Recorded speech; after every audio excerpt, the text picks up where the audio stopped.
All right, so it's time to quickly move forward to our first keynote address of the day. The topic for the moment, let me announce for one and all, is OTT disrupted linear TV.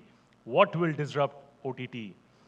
For this, may I please invite Narayan Devanathan, Group Chief Strategic Advisor, Dentsu India, to share his wonderful insights on the same. Good morning. Am I fully audible? Back of the room? Does everybody have a mute button in case you don't want to listen to me? Hopefully, we won't start off the day with the mute button being needed at all.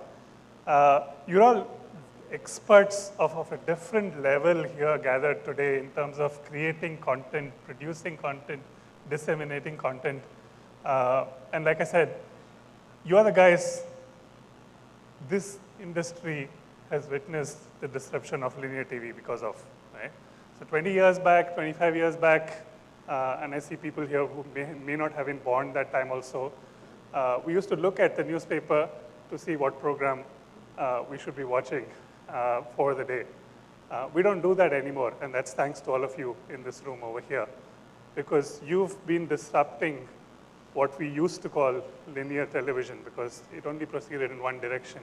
You watched what was being broadcast, that's all you could do. You had no other control, except maybe occasionally to change the channel when ads came on.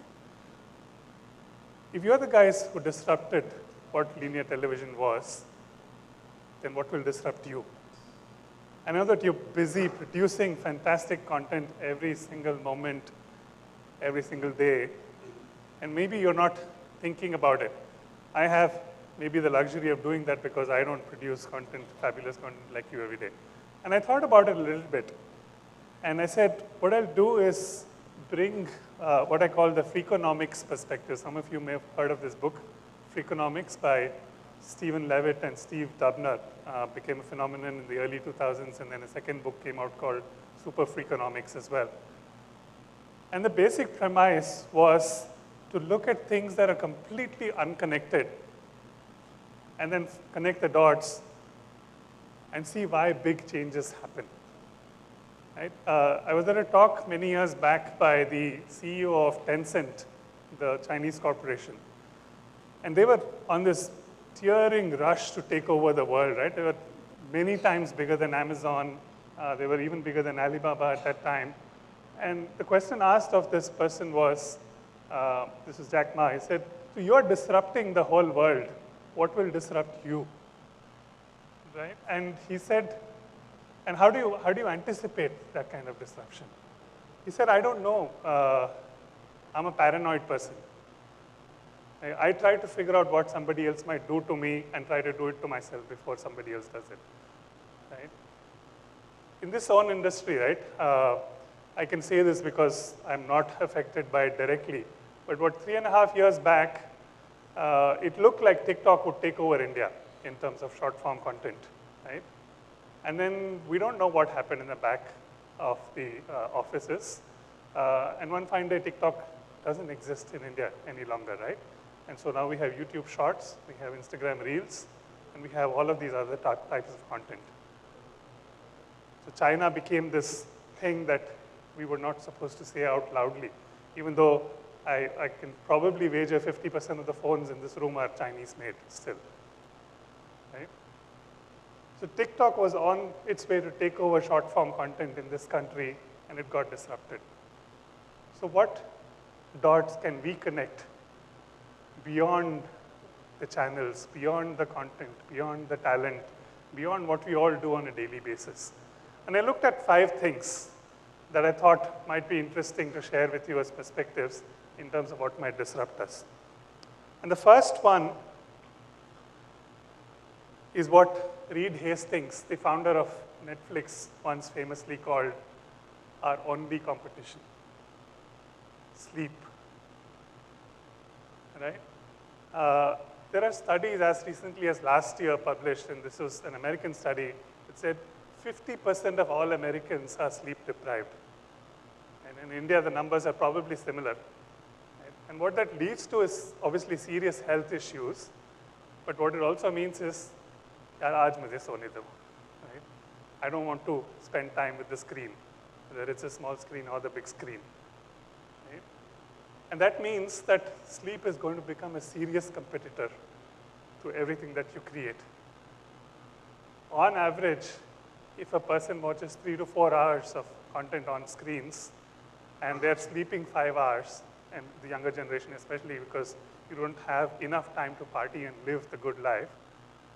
And if you're going to cut into that and you're going to deprive yourself of sleep, then you're cutting into something that you are offering. So sleep possibly is going to be one disruptor, because over time it's going to tell on everybody's health and everybody's lifestyle itself. The second thing, it seems like I'm talking about food. Yeah, there is something specific I want to talk about food, but it is the culture of snacking itself that I think will disrupt what you do. And already we are seeing it, right? And I mentioned YouTube Shorts and Instagram Reels.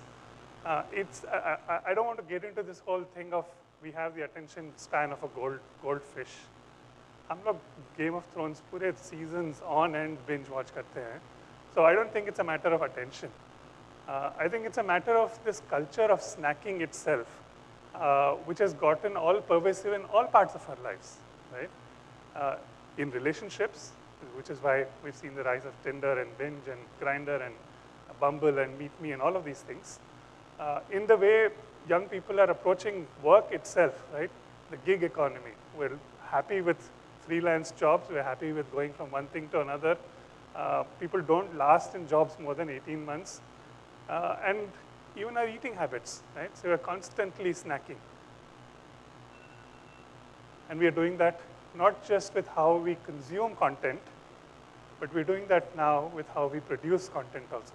As I was talking to Seher a little while back outside, saying, you know, somebody sitting in West Delhi at home is producing some 47-second video and putting it online. And that has become snackable content as much as, you know, the stand-up comedians who produce seasons and seasons of specials on Amazon Prime and then put out just 2-minute clips out there as well. And partly the advertising industry is also to blame, because we used to have 22-minute shows with slots for advertising. Now we interrupt every piece of content with advertising every 3rd minute. So people are like, let me just watch what I can before the ad comes. Right? So that's maybe one other way to think about it as well. But snacking as a culture itself is affecting how content is produced as well as consumed. The third one is something that a lot of us don't often think about. And I don't know if anybody knows what this is a picture of. Any guesses what this is? The picture from the early 1900s, before the car was invented. So everybody knows in pop culture what the ant chill meant, right? But here's a statistic from the book Super Freakonomics, right? In the late 1800s and early 1900s, one of the most thriving, profitable businesses in the US was prostitution. Because men were seeking it and they were not able to get it outside of the marriage or in the marriage as much as they wanted, right? As usual, men are the problem.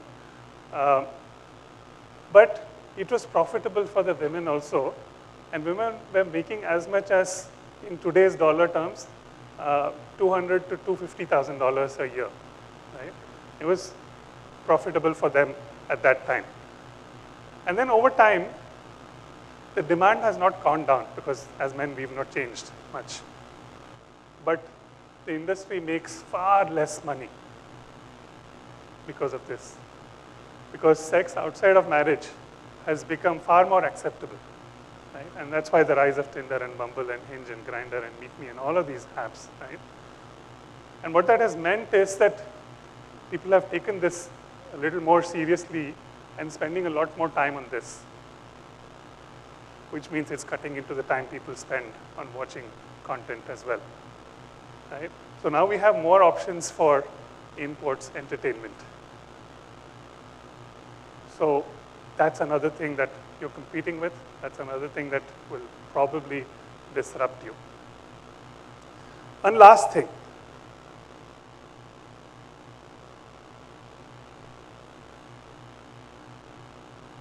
So that is my screen, and I just took 5 seconds of the scrolling as I started looking at what content is there to watch, right? And it's endless. And this is somebody who doesn't watch a lot. I don't watch 3 to 4 hours a day at all. And the choices, even just before me, was just endless. And I'm like, nahi, aise mat karo. Please take me back to the days of Doordarshan, where jo dikhta, meko wahi dekhna tha. Right now I'm like, I have choice fatigue. I don't know what to choose. I know the algorithm can tell me what I should be watching, but I'm exhausted even just choosing something to watch right now. There's just so much out there, and this is on the OTT platforms by themselves. Imagine what else there is on the web. Imagine YouTube, imagine Reels, imagine just the internet itself. There is just so much content to watch. And I'm tired just picking out what to watch in the first place before you even get to watch it, right? And then what kind of an engaged watcher am I if I'm subjected to this, right? So that's not to say that we can't solve for this. How can we make it easier, right? And not just leave it to the algorithm, but how can we make it easier for people to combat choice fatigue? Because we are confronted with choice fatigue across many things in our lives. You go to the supermarket, 10 varieties of chai and biscuits over there. You go to book a flight, 25 options for the flight. You go to book a hotel, make a trip, anything, right? You're just confronted with choice fatigue at all times. So how do you manage this choice fatigue? I often say that if you want meaning, please find the right Baba or Sadhu or some sage. But if you want meaninglessness, then we are here. We are the meaninglessness more than they seek meaning, right? उसके लिए time है, वो 60 साल बाद भी ढूंढ लेंगे meaning. Right now, I just want something that will either distract me or numb me from my tough day or give me just a little bit of joy in the moment. But can you do that without tiring me out, without making it seem like this is the last option, without making it something that I'm just snacking on, without making it take away from my time for sleep? Those are the big questions that I was looking at beyond what I'm sure all of you are confronting on a daily basis. And then seeing perhaps can we solve for this also before we become disrupted by something that we are not seeing today. So that's all I have. I'm eagerly looking forward to all of the fantastic discussions and presentations. I hope you have a great day ahead and look forward to interacting with some of you later. Thank you very much.